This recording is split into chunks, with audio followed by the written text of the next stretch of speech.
Live.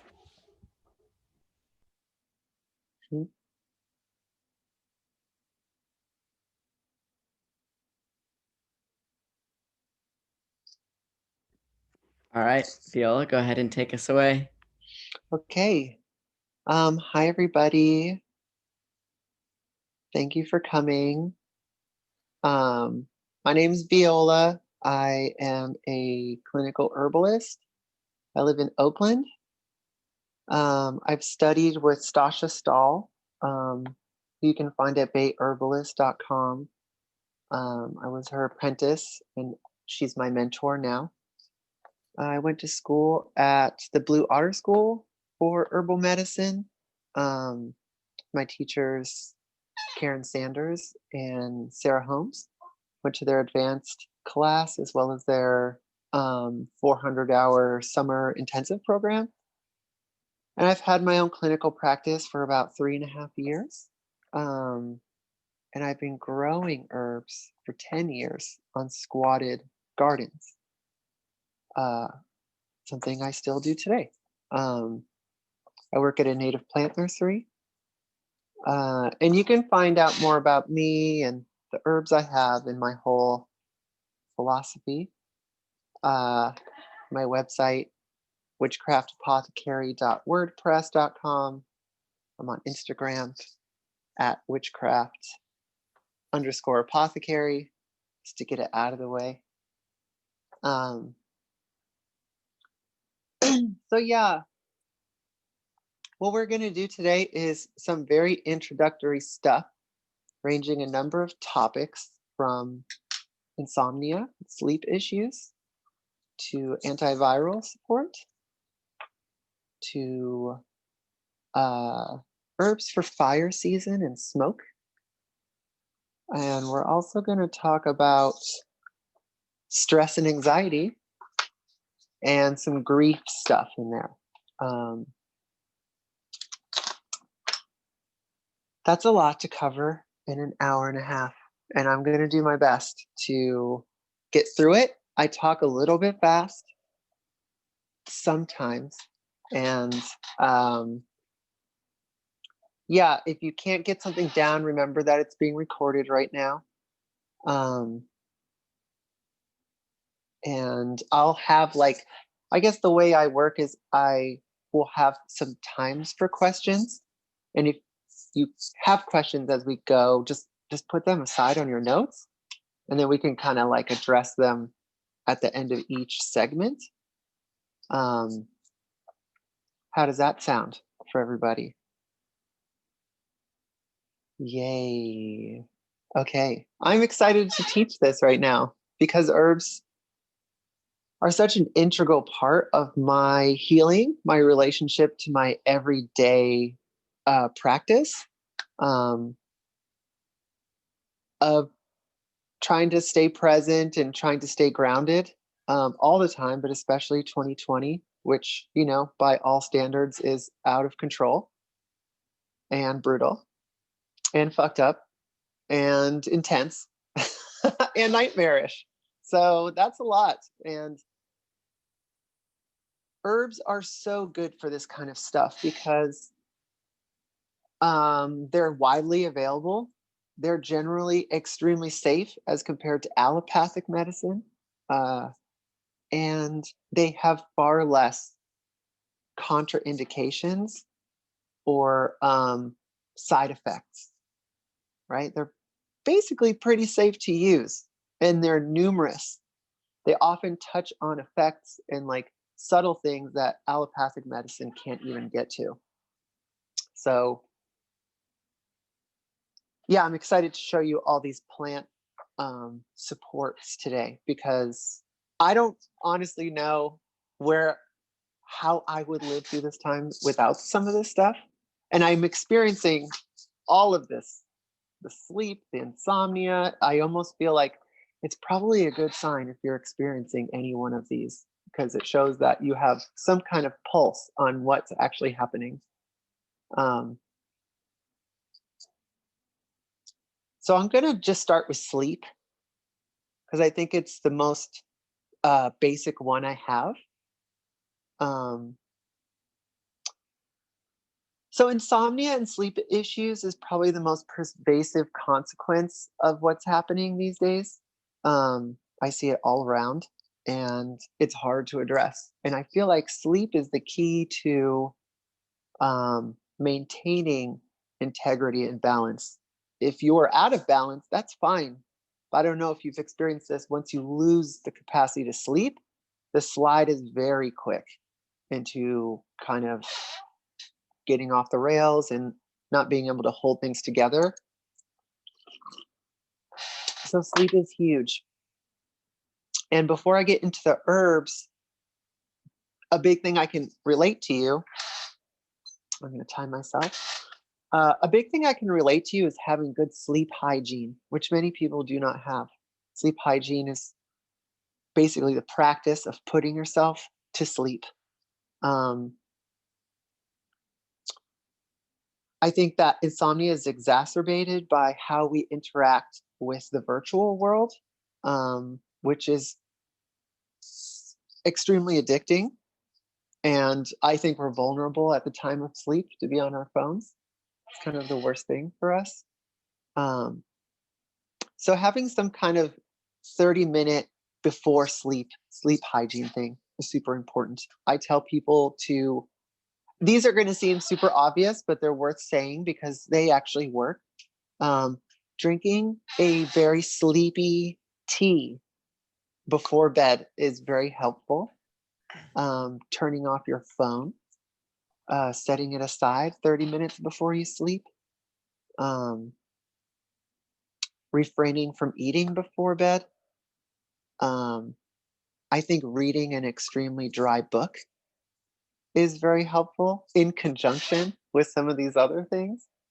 Um, and of course, sleep tinctures, sleep herbs, um, eye masks are wonderful, and earplugs can also be very helpful, especially if you live in an environment with lots of noise, lots of light pollution, etc. So before we add the herbs, or in conjunction with the herbs, we can add these behavioral modifications to our daily practice which will really set the stage for the herbs to have the most efficacy. Um, and just some of the herbs that are helpful. One is valerian. Valerian is warming, it's relaxing, it's sedating. Um, it's very helpful for when you can't fall asleep at the onset of sleep. I think that's when it's at its best. Um, for some, it absolutely will knock your lights out. For others, there's like a 20% of the population that reacts negatively to it and actually gets a more hyperactive. That's something to think about. And in my opinion, it brings you to a very deep sleep, but it can leave you a little groggy when you wake up. It's kind of in my emergency sleep next to my bed. Like I go to that when I know I can't get to sleep by any other means. It's very strong. Another one is passion flower. This is extremely good for if your insomnia has a circular thought component. Like it really breaks down the circular thought pattern and kind of smooths it, mainlines you to something more just like less repetitive.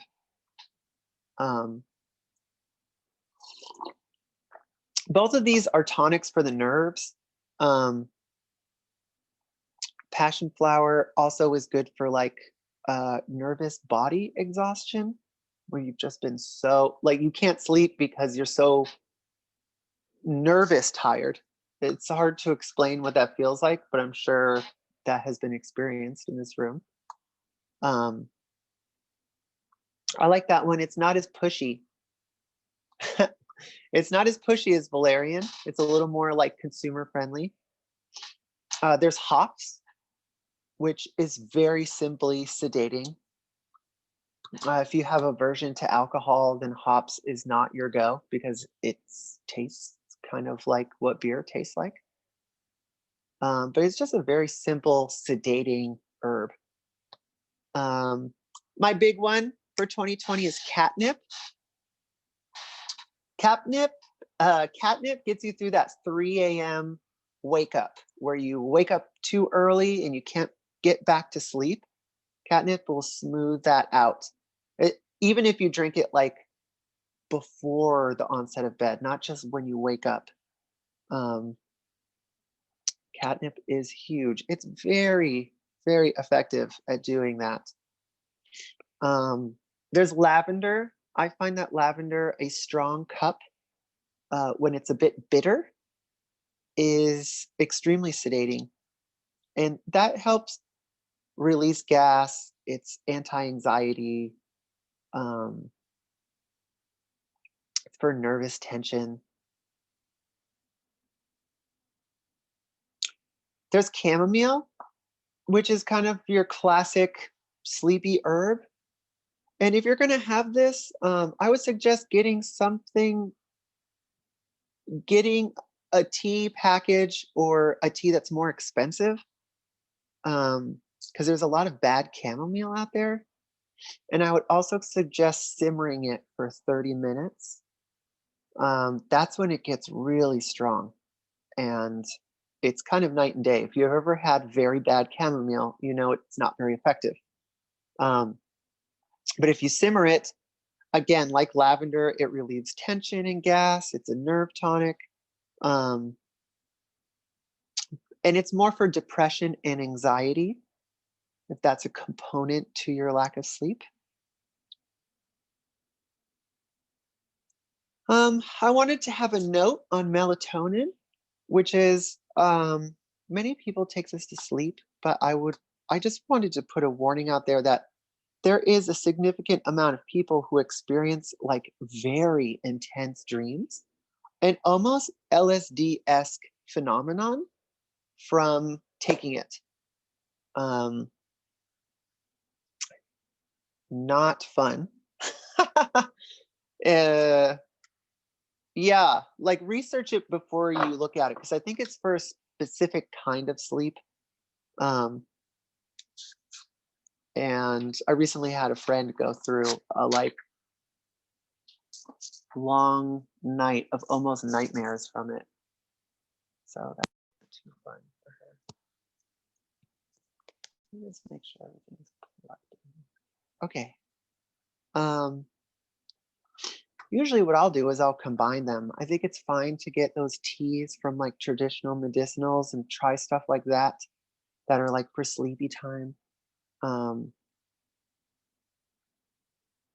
I think any tea that you simmer in a pot for like 20 to 30 minutes will be very strong, much stronger than something that you just did a brief small tea in a cup. And that's it for sleep. Does anyone have questions on some of these sleep herbs? Yeah. Yeah. Thanks for this information. Also, I just like a lot of these herbs I've just like not heard of before or like really known like what the differentiation between them is. But yeah, I bought like a skull cap tincture from like the farmer's market, and yeah, I don't know. They kind of marketed it as not being necessarily a sleeping herb, but I kind of use it to get to sleep. But I've also, so I mean, I guess maybe first question is like, what are your thoughts on skullcap? And then related question is that it looks like kind of like the folk like theories around it are that it can increase bleeding in menstruating people. And so for that reason, my partner has been avoiding it. I don't know if you know anything about that sort of like folklore. Sure. Yeah. Thank you. That's a good question. Skullcap, I think, is a great sleep herb. It's better dried. When it's dried, it's much more sedating. Skullcap often is like the underlying base that supports another herb doing a thing. So I often put skullcap in a formula with other herbs. So, I might do skullcap and lavender, skullcap and chamomile. I have not heard the folklore of skullcap doing that. I'm going to look it up in my notes right now. But I think generally it's pretty safe. For sure, yeah. I wasn't able to find much about it. Let's see. But yeah, I think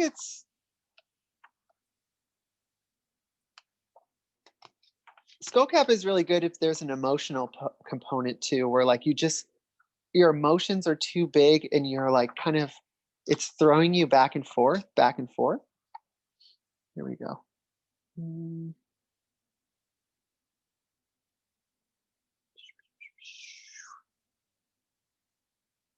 I have no contraindications for pregnancy. Cool. Yeah. Yeah, I don't know where that came from. Thank you. Cool. Well, I mean, sometimes it's safe to just be like no herbs during pregnancy, but I think skullcap is relatively safe. Did that answer your question? It did. Okay. Thank you. Okay, great. I had another question if we have time for it. Yes. My question is kind of general, but I guess I'm curious if there's like a preferred way of taking sleep herbs. Like, is tea the most effective way, or like, are there other ways that would be equally effective or like differently effective for different kinds of sleep issues? Thank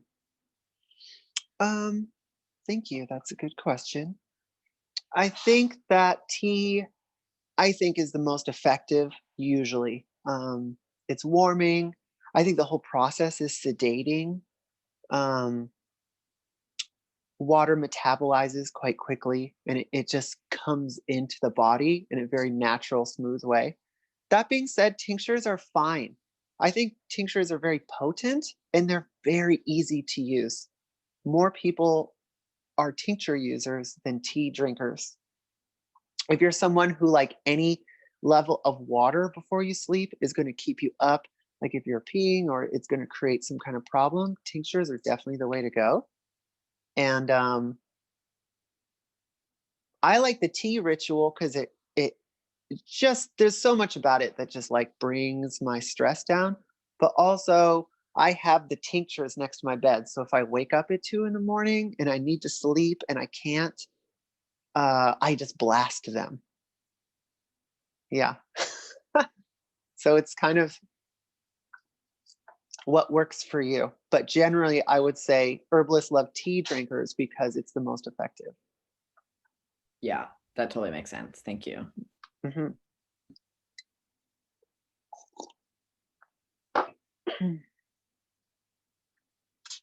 Okay.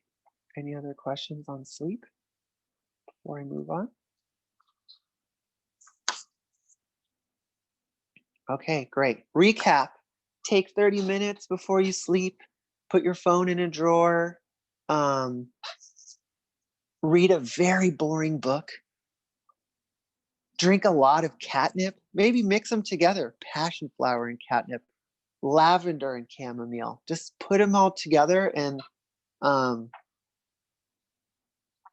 have some sleepy tinctures by your bed for an emergency situation. If you just need to full Western medicine, 9,000 drops of catnip, can really reduce your, you're about to fall into a insomnia hole.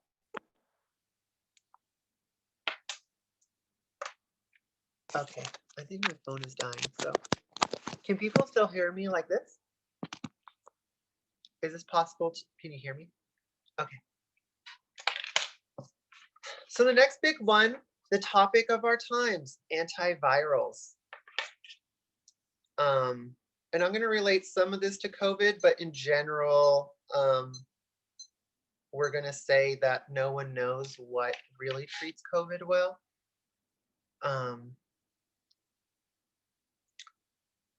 So antivirals are huge, and it's a big thing in crisis and end times. So we've got lack of sleep in crisis and end times, right? That's like compounding crisis. And then we have compounding reactions to stuff. One thing is viral overloads, different pandemics, sicknesses, and now it's fall. We have like our usual standard everyday viruses that will be proliferating alongside this other extremely new, scary element in the viral community. So basically what we're trying to do is just strengthen our immunity every day.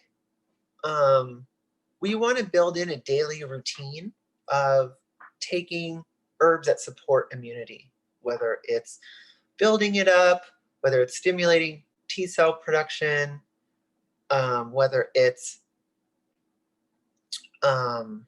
taking a lot of antivirals, whether it's cleaning our house, the air quality or whatever. We want to do that. And I think herbs are very helpful for that. And it's not just about the medicines we take. It's also about the food we eat. Like food kind of is the A-list medicine. And then the herbs come next. And I think cross-culturally, food is the ultimate medicine. So we can start, I started the list with culinary herbs. Thyme, rosemary, and sage. Very easy, super accessible, great fresh, great dry. The thyme and rosemary are both antimicrobial. Antimicrobial is when something is antiviral, antifungal, and antibacterial. That in a broth or a soup, super effective. Same with garlic and ginger. These are two other things that we're trying to have people take more often than they were. You know, ginger is an expectorant, which means that it helps us remove phlegm, helps us remove like congested, anything stuck in the throat. Garlic too does that. It's strongly antiviral. This is garlic. It also expels mucus. And it's a great preventative. And all of these things are like simmered in a pot, so good, like in a broth, in a soup, but also just in a very plain broth is very helpful. You can just do a tea of each, maybe not so much garlic, but teas of ginger are quite lovely. Just a tea of thyme, a tea of rosemary, very stimulating, a tea of sage. And we also do a thing in the herb world, which is, oh yeah, did someone just say something? The antibiotic properties are something. I'm gonna look. Oh, sorry, I was just dropping a fun fact in the chat about like the garlic being like a vampire repellent. Oh yeah. Like where, yeah, that comes from the whole like antibiotic properties stuff. Oh, well, then let's do that. And garlic, when it's cooked, actually, garlic loses kind of all of its medicinal efficacy. So it's got to kind of be raw, which is not going to work for everybody. You know, sometimes raw garlic is not helpful for people's digestion, but it's one of those to add at the end. After you've cooked everything, you can throw a little bit in, or you can steep a little garlic in oil. You can even steep garlic in alcohol if you just want something quick to take. And the thyme and rosemary and sage, you can do steams. We're going to talk about steams in the fire element as well, which is you make a big bowl, giant salad bowl, you fill it with boiling water, hot water, and then you're going to put in thyme, some rosemary, one or the other, or both, maybe some sage. You can do mint. And you're basically just going to cover your head with a towel over the bowl and inhale the steam. And you're just going to do that until sort of you can't take it anymore. And that is a great way to get the aromatics in your bloodstream without having to take an outright essential oil, which is internally essential oils are quite harsh. It's a great way to open the sinuses. It's a great way to just like steam out viral components in your throat, lungs. It's very healing and helpful.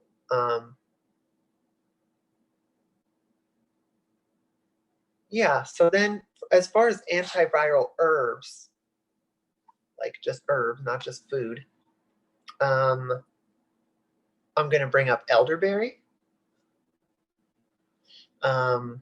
There was some hype on elderberry being horrible for a catechin storm with the COVID-19 virus, but that is not true.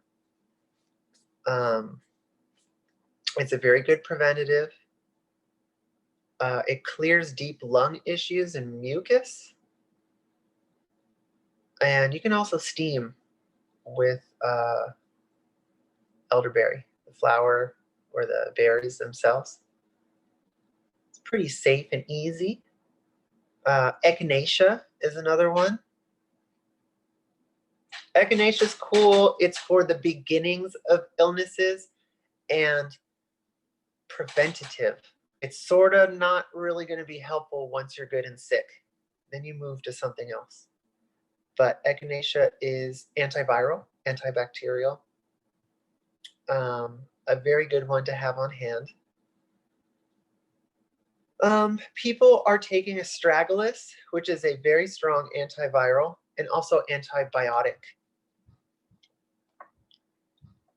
Does echinacea make you nauseous? I don't think so, but each person is different. I think the taste makes people a bit repulsed. I think people are repulsed by the taste. But any herb someone could be allergic to. Generally, I have not seen that with echinacea. So we use astragalus. It's a root. It's an immune modulator. It restores vitality. It's anti-inflammatory. Lots of Western herbalists are using this to prevent COVID-19 in their theorizing and practice. Also reishi mushroom. It's an immune tonic as well. A tonic is something, it's a strengthener. So it strengthens the immunity by being a modulator. A modulator is something that it's not like echinacea is not a modulator. It just increases the white cell scavenging. It just increases the immunity response, as opposed to a modulator, which really strengthens and brings things into a balance. And again, reishi is just antiviral and anti-inflammatory. And I think these are these are kind of the top herbs people are using right now in the preventative world. It's really good to take the herbs a little before you leave your house to go someplace, and especially if you're right after you come back home to blast them. Teas are fine, the steam, the tincture. I think tinctures are great because I can have them in the same bundle with my hand sanitizer. And the alcohol itself is a little bit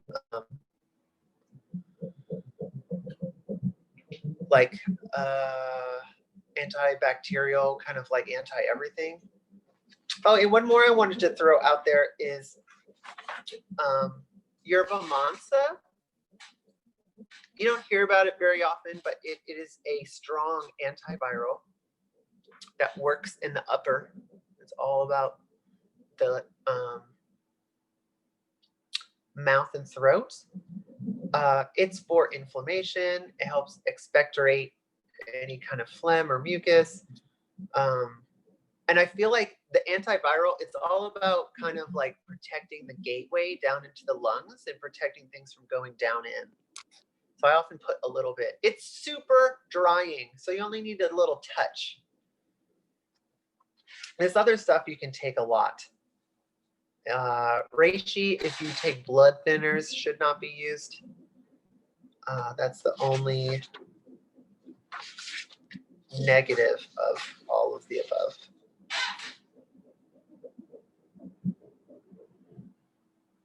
Okay, any questions on those quick antivirals?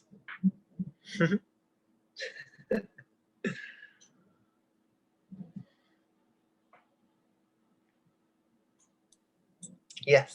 Yeah, how do you spell the last herb that you were talking about? Yerba something? Oh yeah, yerba mansa. So Mansa. YERBA MANSA. Yeah, kind of iconic native plant of the Southwest.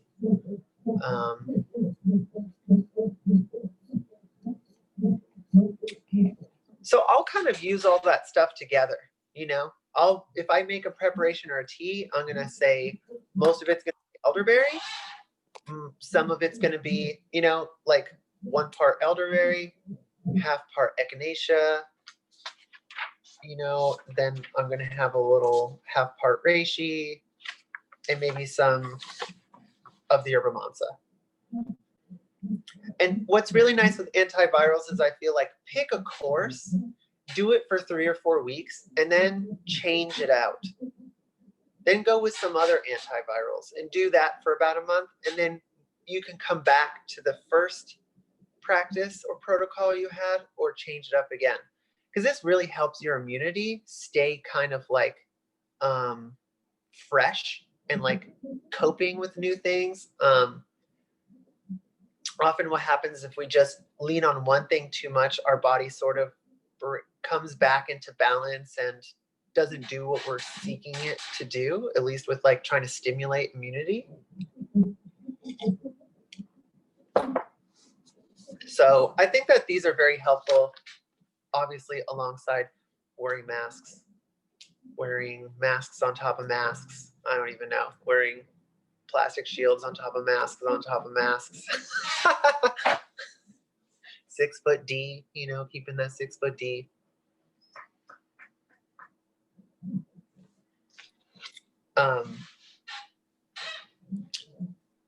And so fire season is kind of we're gonna piggyback on antivirals because we're dealing with the respiratory.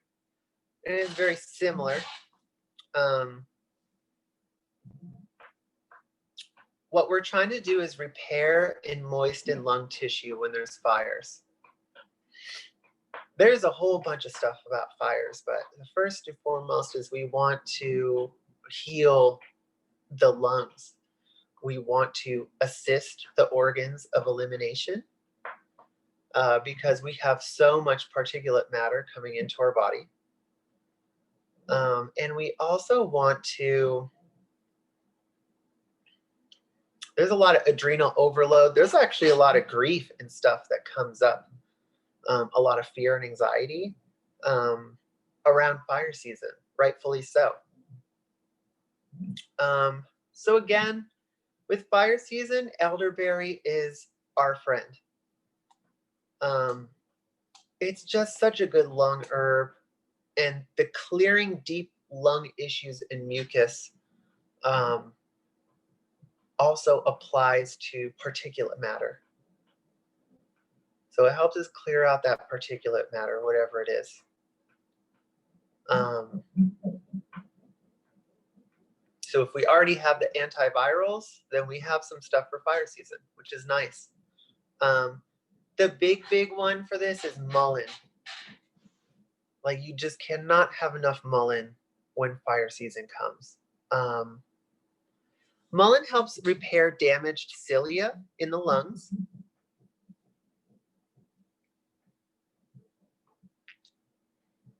It also clears congestion.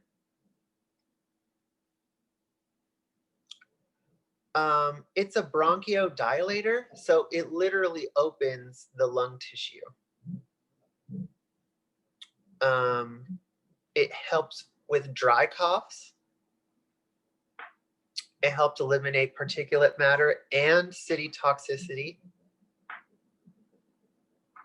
It's helpful in asthma. And really, I think it should be the base of like any smoke season formula or protocol.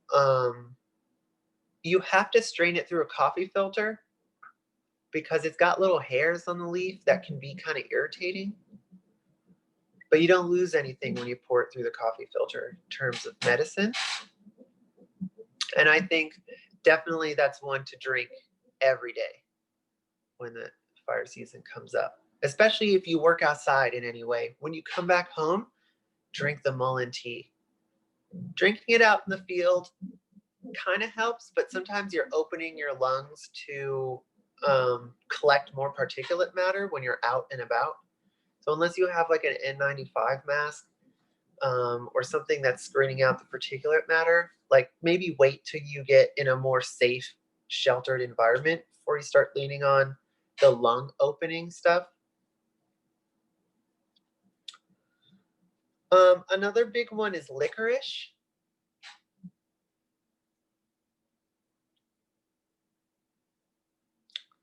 And licorice just coats the throat.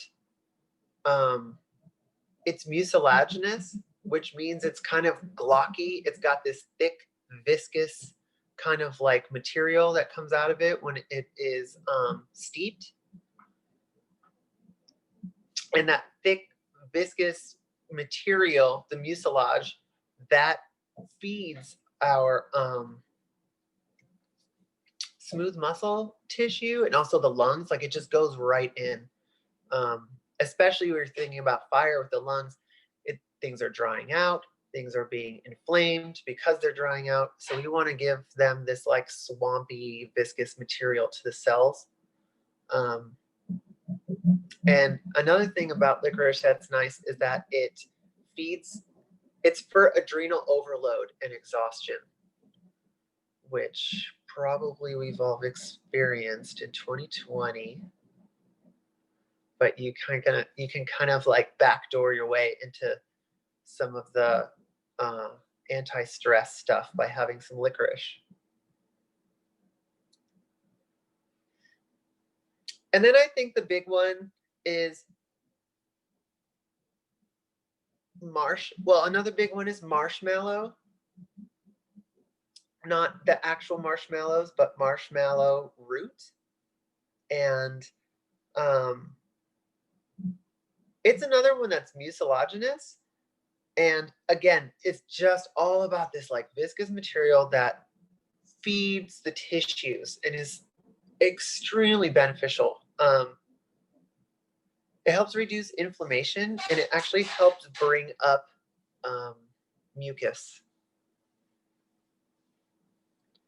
And with the licorice and marshmallow, the best way to prepare them is to put them overnight in cold water and come back the next morning and strain them out. And you will see all that nasty, glocky, swampy stuff come out. And that's what you want. If you're repelled by that kind of thing, drink it with papaya juice, put it in your oats, drink it with some orange juice, put something nice in like a sweet rose tea. And then steams. The steams that we discussed before are super good for fire season, especially eucalyptus. And just steaming alone with just hot water is enough to be extremely beneficial. If you have no herbs and it's just fire outside, like definitely steam with nothing.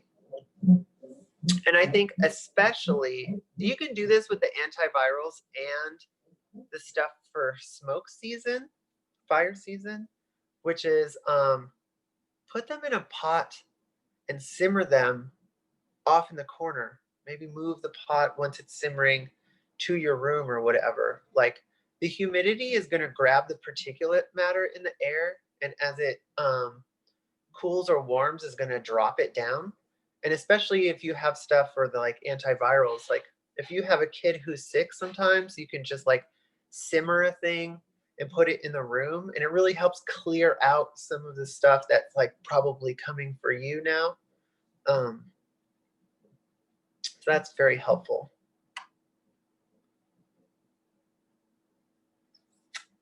Yeah. Any questions on the fire season stuff?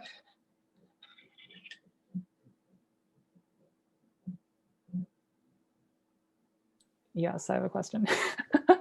Awesome. Sorry, I'm just like eager. But yeah, so back when I was just overexerting my voice a ton, I had a friend recommend making like throat comfort tea out of a few of the things that you just listed, licorice, marshmallow, and also slippery elm bark. And I guess I'm wondering, would you also add that to the mix? Yeah, you can use slippery elm. I think I also use that for throat stuff. Singing. Oh, for sure. Yeah. I think slippery elm is harder to get ethically sourced because slippery elm is kind of being threatened a little bit. As a species? Yeah, just from harvesting. Brutal. Okay. But yeah, slippery elm is also a great one. And just for everyone else in the room, like it does a similar thing as marshmallow or licorice. Yeah. Cool. Thanks for the coating, and it tastes good. I think it tastes like maple syrup. Yeah. Yeah, marshmallow will taste more like a swampy thing, which is not as cute, but is easy to grow. I have a stupid question. Okay. Is marshmallow the herb related to marshmallow the candy? I have no idea. Maybe? I'm not really sure. I mean, the plant does not even look like it, but maybe. Cool. But it's not mellow, it's mallow. Oh, so it's spelled different. Yeah, MALLOW. Oh, okay. Interesting. It's a mallow like the cheese weed, like all the mallows you see out. Same family as hollyhock. Okay. Yeah. Cool. If you can't find mallow, rip a hollyhock out of the ground. You can probably do the same thing with the roots. Or actually any of the weird mallows that just grow as a weed. Yeah. There's also very, in a like emergency situation, those are actually quite mucilaginous. Cool. Thanks. Yeah. I'll have to research my marshmallows. I also had a kind of a general connection, just thinking back to when you were talking about sleeping herbs. So you're talking about how sometimes for like making the herbs into teas, it's good to just simmer them for like 30 minutes. But I feel like especially with like chamomile, I've heard that if you simmer it for or like steep it for too long, then you lose like the volatiles or something like that. And I don't know if that's like a concern that is, I don't know how valid of a concern that is. Yeah. Well, that is true. You do lose the volatile oils when the thing steams, basically. But I'm not really sure in the case of the sleepiness if you need the volatile oils. The volatile oils might be very fine topically, because chamomile is an extremely nice topical anti-inflammatory. So in that situation, yes, but yeah, I know from my experience cooking it, like, yeah, something happens in the long cook where it gets extremely potent on the sleepy end. Oh, interesting. It's quite nice. It made me rethink chamomile, because I was like, chamomile is such whatever herb. And then our teacher was like, oh, here's this way, and I tried it, and it was like I was out. I'll have to try With that. lavender, right? Lavender, I drink that in a long cook, and it's like the essential oils are probably gone, or the volatile oils are gone. But that bitter tea that I simmered for so long, for me personally, like just whomps me out. Cool.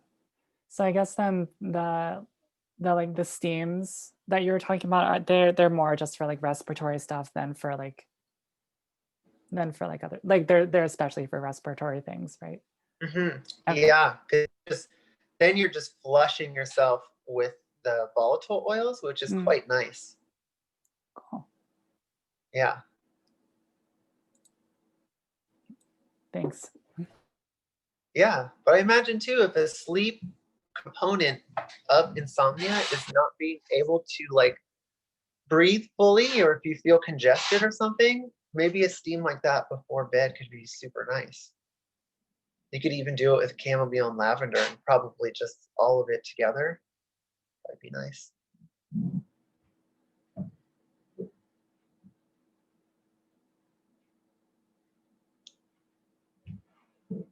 Okay. I'm trying to think if I have anything else to say about fire season. Mullein, mullein, mullein. You just can't have enough mullein. Midsummer, get yourself a big old bag of mullein, because it kind of disappears. Where are we at right now? Oh, jeez, going so fast. Well, stress and anxiety is one that this is like, we can spend a lot of time on this one. It's quite long. There's many herbs for it.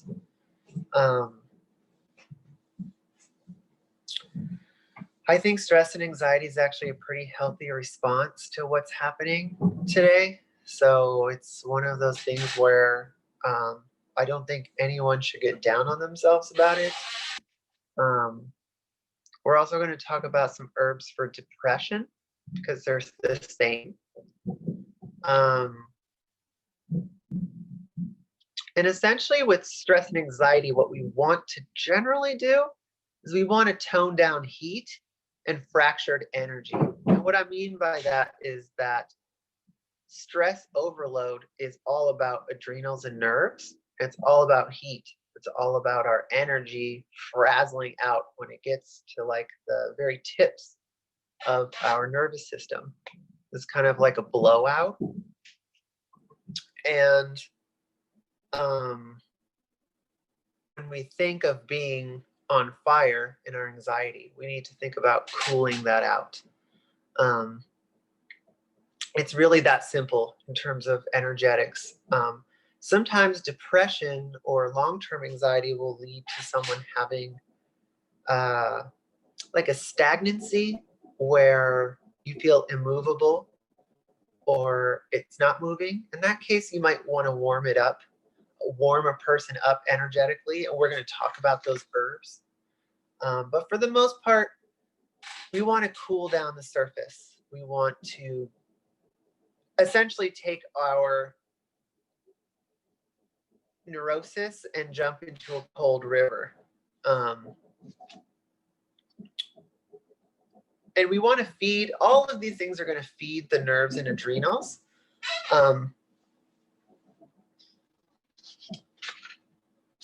And so number one, I think, is Tulsi. Tulsi. Drink so much Tulsi. I have personally used a formula that was majority Tulsi to get off of psych meds. If you take enough of it, it's extremely beneficial. So Tulsi is an adaptogen. It helps our response, our physical responses to stress, adapt. It sort of does some of the work for us when we can't like do it ourselves. That's what I think of as an adaptogen. When I can't do yoga every day and take care of myself and all the self-care stuff, adaptogens are extremely helpful. So Tulsi's antidepressant. It helps bring mental clarity and alertness. And it helps when you're foggy brained.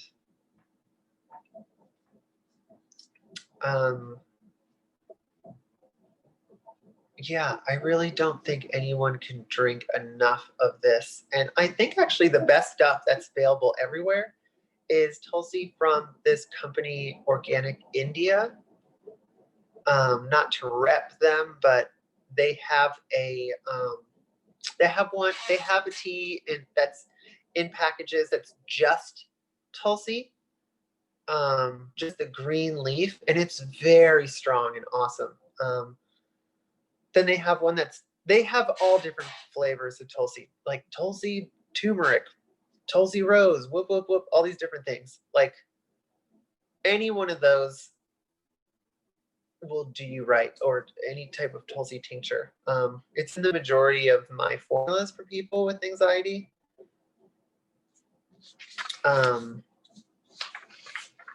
Then the next one that's almost in everything is skullcap. Skullcap is for nervous tension. It really helps tone down wild emotions. You know, when you do not want to be blown off your seat by the emotions you're experiencing, skullcap is there. It literally feeds the nerves. It channels energy and basically like any type of healing properties that your body absorbs from food into the nerves. Like it channels that. It's grounding. And to me, it's the baseline of almost every anxiety formula.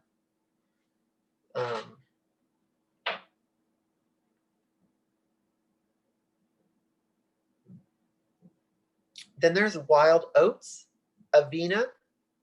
That's its botanical name, Avena sativa.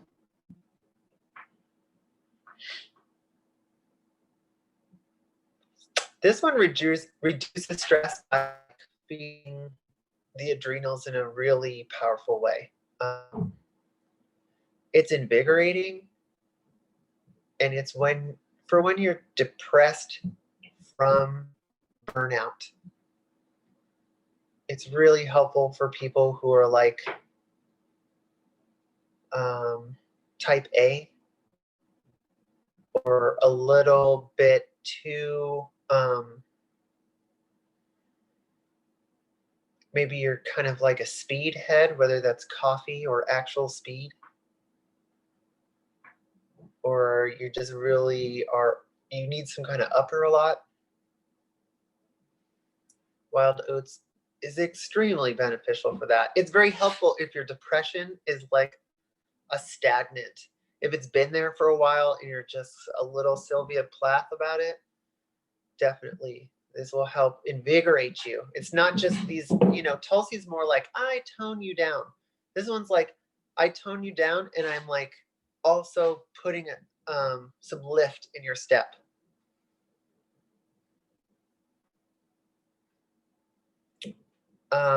Another one is motherwort.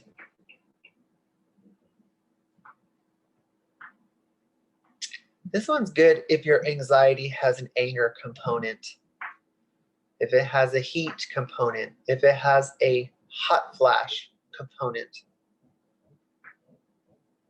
if you are amping on your testosterone component. Motherwort is there for you. And so this is a heart tonic. So it strengthens the heart, metaphysical and physical. It tones down high tension. Like wild oats, it's for when you're burnt out and you're kind of leaning on substances to keep getting you through. Substances being coffee, sugar, anything. You're just reaching outside of yourself to keep it going. Motherwort is super helpful. This one is not for pregnancy because it stimulates the uterus. It's a menstruation herb as well.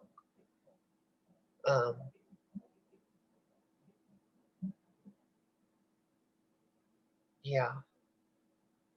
Then there's lavender.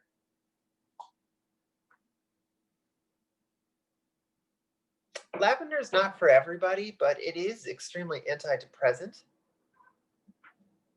Again, a tonic for the nerves. It lowers stress. If you're the kind of person that all your energy is shooting through your head, if you're just extremely cerebral, if you're kind of a hot-headed person, lavender probably is not going to be your fix because it brings energy up. It might actually blow you out a little bit. But I think it's really worth a try. And it makes things taste pretty good. Especially in a tincture. If you put lavender in a tincture that you absolutely loathe, you're like, then probably you'll increase your ability to take it for sure.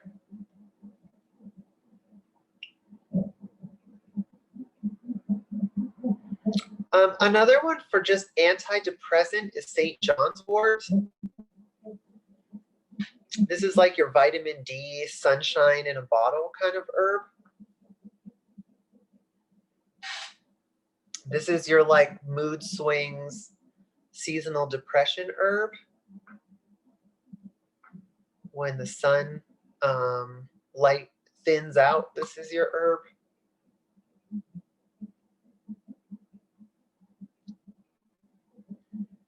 But it has a lot of contraindications. It has a lot of red flags. So you can't use it during pregnancy.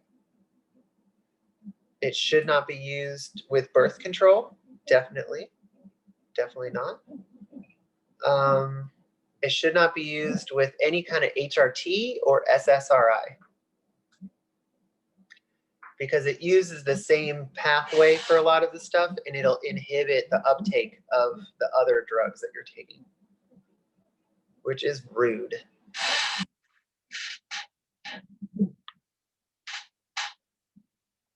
And then finally, ginseng. I think I'm talking about Siberian ginseng here.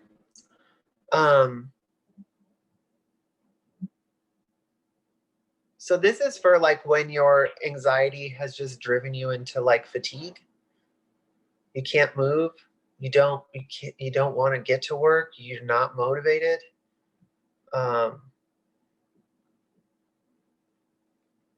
Your feeling of willfulness has decreased.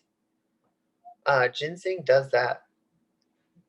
It helps that. So it will it brings a lot of energy and actually feel like it inspires some willfulness. And it provides very steady energy. That's when you want to take more throughout the day.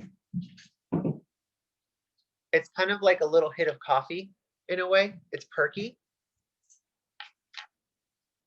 And as a side note, it's really good for like chronic fatigue, for people who have chronic fatigue.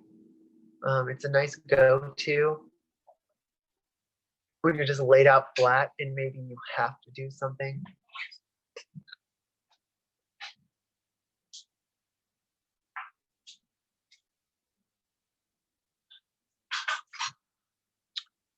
Any questions on some of those?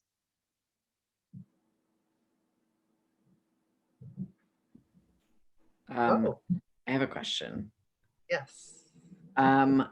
Okay, so you said St. John's wort cannot be taken with HRT, like estrogen or testosterone? That's right. Can you say more? You said it inhibits the pathway because it like goes through the same pathway that hormones go on? Exactly.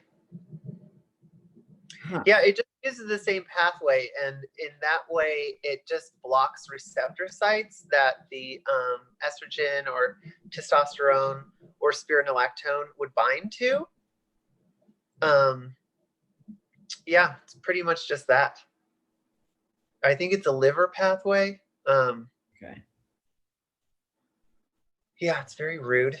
But you know what I use instead is Tulsi. I feel like Tulsi does all the things that I really want out of St. John's wort. And I have a ton of trans clients, so I'm not really using St. John's wort ever. Yeah. It's nice to try, because when it works, it's like when you find the right person for it, it's like night and day. It literally is an antidepressant in that way.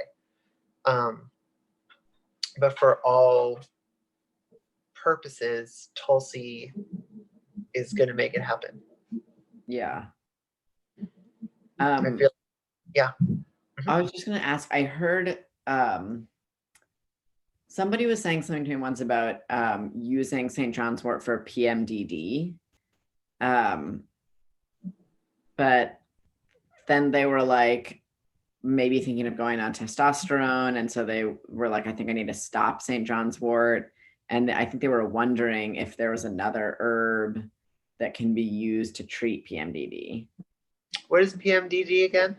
Premenstrual dysphoric disorder, I think. It's, I think people generally experience just like really severe PMS, basically, like a lot of physical pain, like intense like mood swings, like severe like emotional distress. Sure. Wow. Well, that, I feel like that is a whole other class. But I will say, like, there has to be other stuff for that, and things that come to my brain are just like sometimes Vitex can help with that. Vitex agnus cassis, chastberry. Also having an herbalist around who can like focus on the what do I use? Sometimes something like dong quai or dong ghee, dong ghee and white peony and a little bit of black cohosh with some cramp bark sometimes can help with those like really intense, brutal menstruation issues. You know, if not just for the dysphoric thing, but like trying to take out the elements that push one over that. Mm-hmm. I think I've used those for stuff like that. Cool, that's helpful. Thank you. Yeah, saw palmetto as well. Oh, I have heard that. Yeah. There's like there's some very common herb company that's like Spectrum or like Rainbow or something, and they have like a feminizing menstrual thing, whatever that means. Literally, the major components of that are super helpful, actually, and it's a pill form. I've seen people take it. Yeah. Cool. Long answer is blah, blah, blah, a bunch of herbs I just listed. Short answer is for sure there's something for that. And if they're interested, they should get in touch with a clinical herbalist about it. Yeah, that makes sense. Yeah, no problem.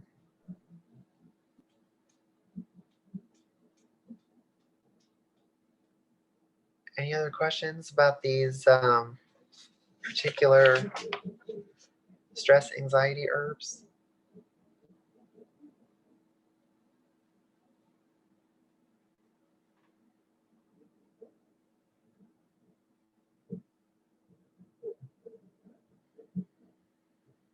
I guess I will say, like, in terms of, for the most part, if you're taking this stuff as tea, almost all of this stuff is going to be like a half cup to a cup of tea 2 to 3 times a day. If you have severe, more certainly doesn't hurt. You know, sometimes I'm like, have you tried drinking 9 glasses of Tulsi a day? And if you're taking a tincture and you just have these herbs, something like 2 to 3 droppers full, 2 to 3 times a day is probably enough to make a pretty significant effect.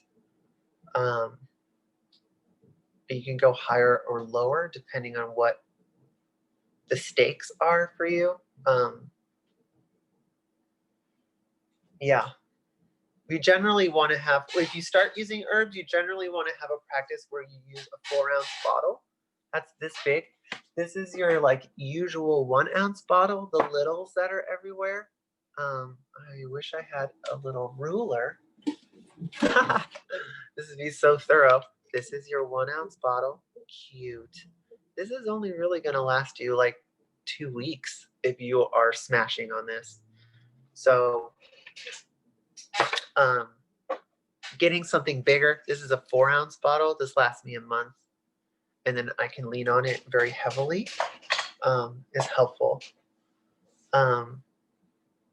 Because in terms, when you see stuff that's like recommended dosage with herbs, unless there's a lot of big contraindications, it's a little kind of, it's very person to person. And what we tell people is like, if it's not working, try a little less or try a little more and find that sweet spot for yourself.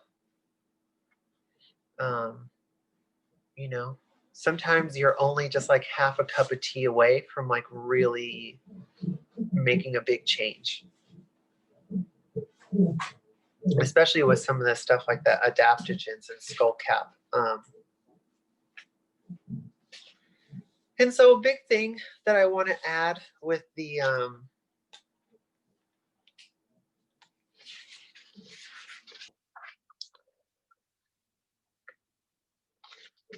depression, anxiety, stress element is grief. I think grief plays a huge role in a lot of the imbalance people are experiencing, whether it's a loss you've had in your own life or something that's been lost systemically, something lost politically, you know, or in fire season, anything that affects the lungs is going to affect grief because that's where grief is stored. And a lot of people have really negative experiences with fire. And so the second they smell it that season, they'll fall into a grief spiral. So I wanted to bring up some herbs for grief. And this is a little different from the dosages that I've mentioned in the other herbs. So like skullcap, if you're trying to treat anxiety, you can just, you know, you can drink 1 to 10 cups of skullcap a day. I don't know, like probably 1 to 3 is fine, but like it's pretty safe to go too hard with an adaptogen for the most part. And that's all physical stuff. We're trying to treat physical things when we take very large doses.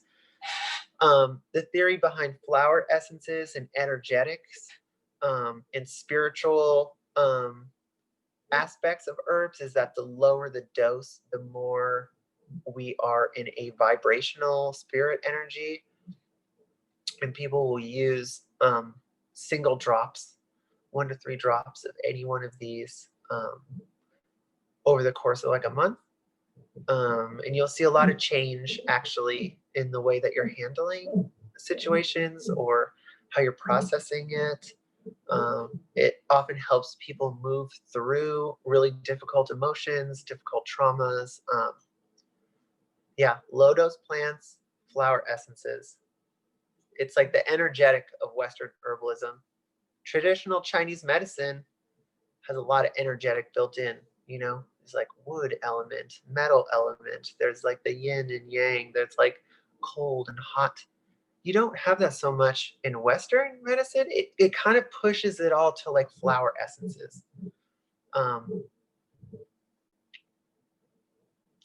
And how you would use flower essence, just to be specific, is like, yeah, you take 1 or 2 drops a couple times a day. Very helpful if you sit quietly and meditate with them, or keep a journal of your experience after you take them.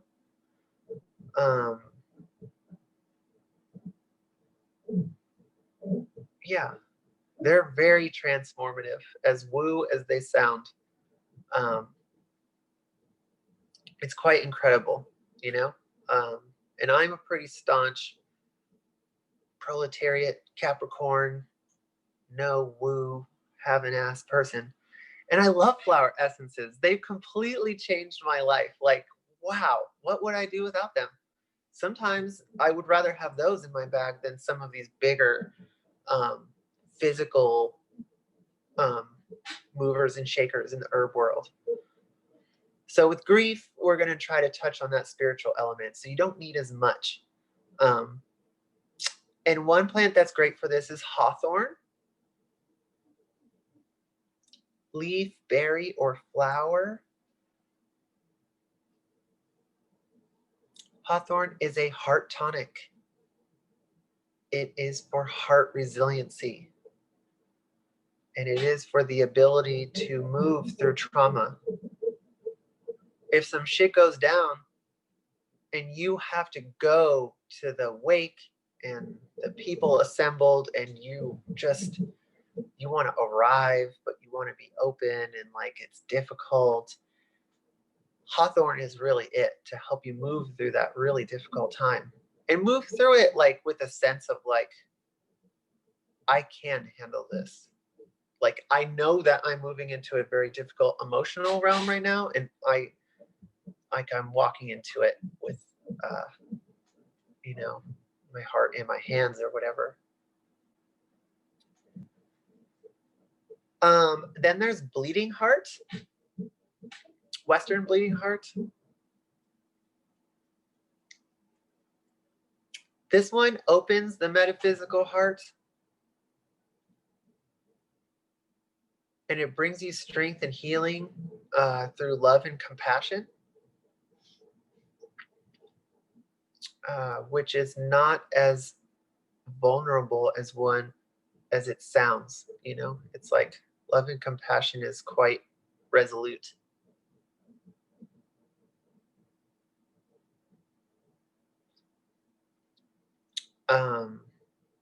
That one's not so easy to find, and it should be used as like the flower essence. But if you can find it with a practitioner who uses it, who can like teach you how to use it well, because it's a drop dose kind of poison plant, it's extremely good for panic, like wildly good for panic attack. Like, woof, will take you out of a panic attack. So if you have panic attacks, that's a good one to look into. Like you probably just dial up any clinical herbalist and be like, I have panic attacks. Is bleeding heart something that I am eligible for? Could this work for me? Then there's mullein, which we talked about. And again, drop dose. This isn't the drinking the quart of mullein in the fire season times. This is 1 or 3 drops of flower essence, or of just like a little sip of tea. Mullein is super good for grief. It helps reduce nightmares. Like, it smooths dreams very well.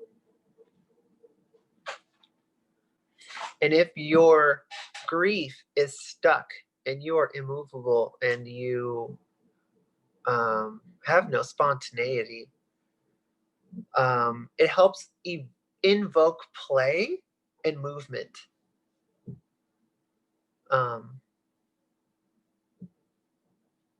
And again, mullein is a lung herb. So again, we're finding grief in the lungs, and we're addressing it there with the plants. Another one is violet. Violet is kind of nicknamed the grief herb. That one is for grief that's stuck. It helps you move through a blockage that is due to grief. Ambivalence might be something that is the right word to kind of like frame that. So enters in the solar plexus, which is the chakra of self-will. I feel like it moves through that and kind of leads our self-will towards moving through the grief. It's kind of like a power in stillness and quietness.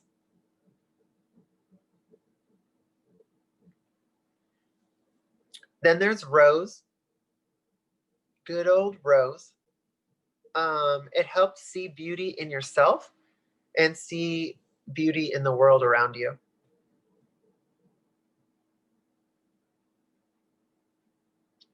Yeah, it can also be beneficial for like boundaries. Yes, rose-colored glasses, exactly. Honestly, this is going to sound extremely unprofessional, but like if you're just bummed, have you tried buying yourself a pair of rose-colored glasses and worn them around? Like I have seen it change people. It's pretty funny. But the actual rose flower essence, it does that for us for sure.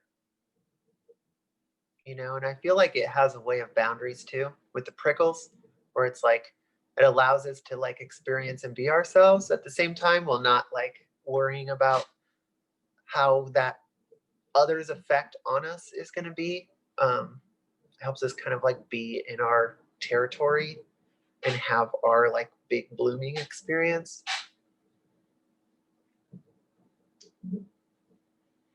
And there's reishi. And reishi is just a heart tonic. It very much calms the spirit.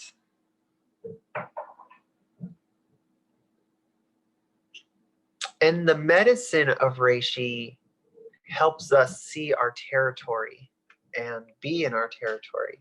It connects us to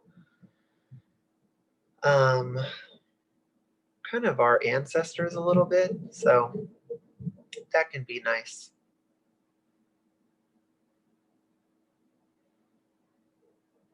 So that's awesome stuff to work with grief.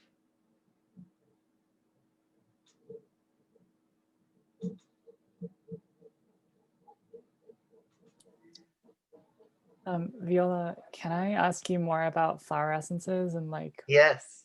Yeah, I guess I just haven't heard of flower essences before, and I was trying to like figure out. So, are all of the herbs that you just listed in the grief section is like a flower essence like a way to take them, or yeah, I just didn't quite catch that.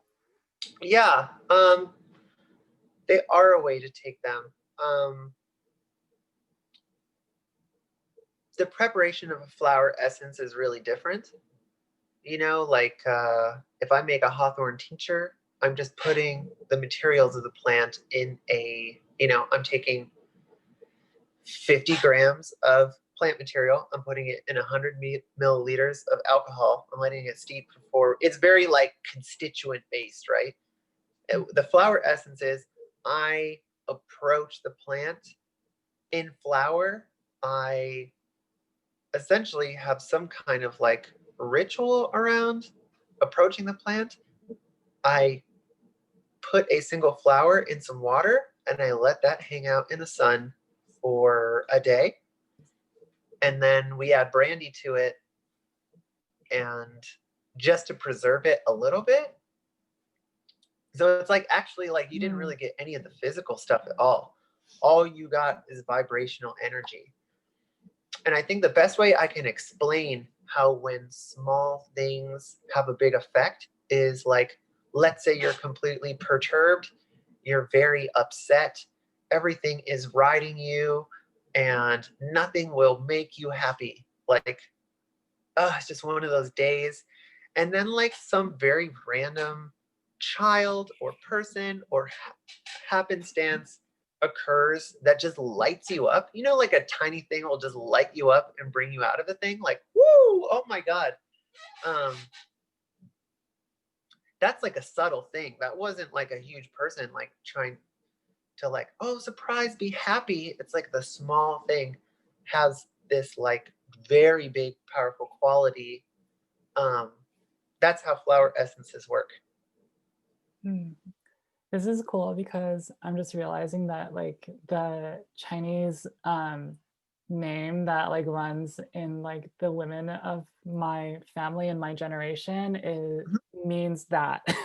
I was like, wait, what the hell is, yeah, I was like, what the hell does this like character mean? I'm like looking up definitions like like what is it? Like medicinal liquid distilled from flowers, fruit, or leaves. And like, yeah, I'm like, what the heck? So Wow. yeah, so that's interesting. That's cool. I've never had one before, so check it out.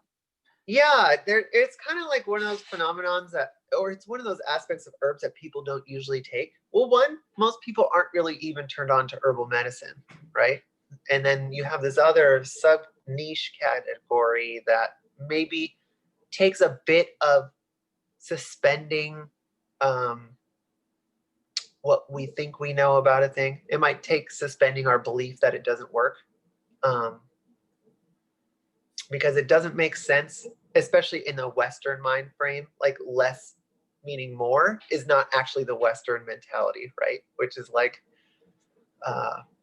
pretty toxic mentality, to be honest. So, but you can still get the same effects of the flower essence. If you, let's say you just had a hawthorn tincture, you could take one drop of that tincture and drop into that as well. It's just all about that low dose, or just a tiny sip of tea. Sometimes I'll like just eat a little leaf on a plant and sit with it.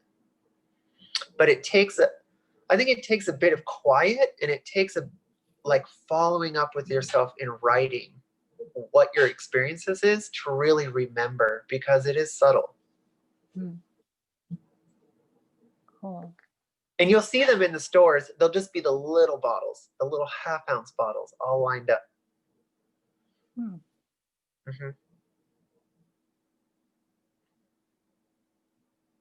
Cool. Thank you. Yeah. Yeah, no problem.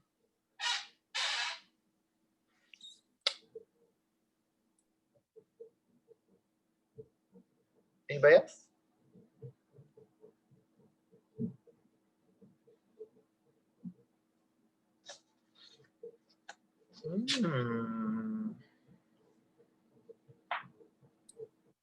I just want to say that this was very, very informative. Thank you so much for taking us through that journey. Yeah. There's a lot to know. It's kind of a bit of a black hole, because it just keeps going and going. But honestly, like it's a lot of information, but I just want to take it down to you can be very simple about applying this stuff to your life. You could just start with thyme and chamomile and a little bit of elderberry. You know, it doesn't have to be very complex, like I'm taking skullcap and wild oats and this and this and that. Like you can if you want, but especially if you're new to herbs, like start with something small. Start with something store-bought that's pretty easy. Maybe don't get the cheapest thing so that it's not garbage. And you just use it once a day and see how that works for you.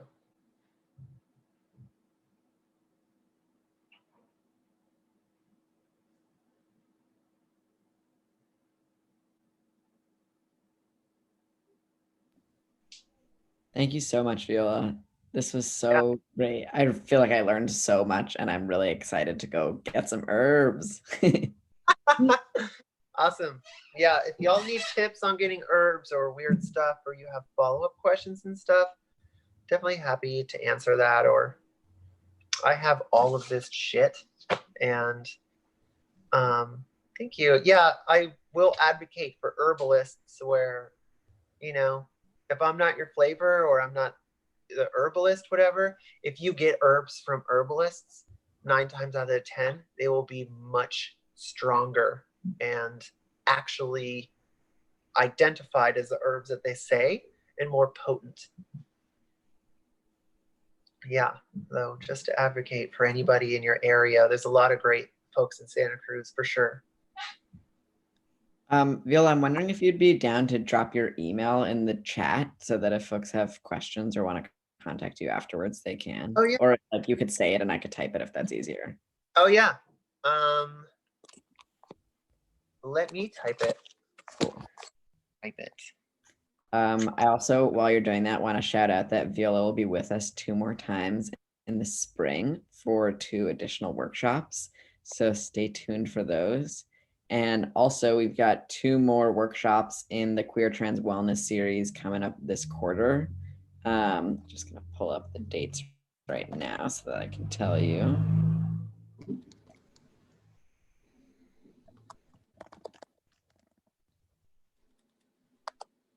We have coming up on November 17th at 7 p.m.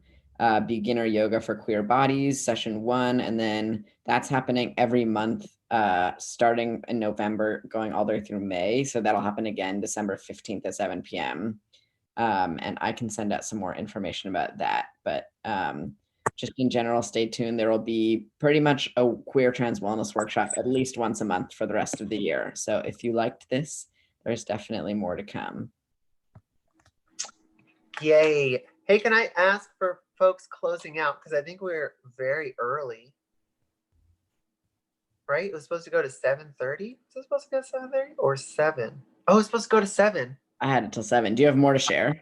No, but I think next time we meet, because there was so much this time, thank y'all for staying till 7:05. As a Capricorn, I know in school when it's like 7:01, I'm like, I'm done. So, but next time because we're covering more specific topics, we can have like an introduction and say hi. And you know, it would be a cool homework if you told me, if you thought of herbs, if you try some herbs, let me know. And I'll try Sounds herbs good. too and let you know. Yeah, I'll let you know on Instagram. I just followed you. Yes. Cool. Yeah, that sounds great. We can definitely do some more interaction and yeah, some intros and some homework for next time. Ha! The homework will not be graded.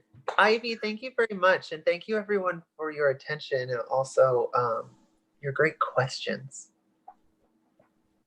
Yeah, thank you for all that you shared. This was so awesome. I'm going to stop the recording. And then this will go on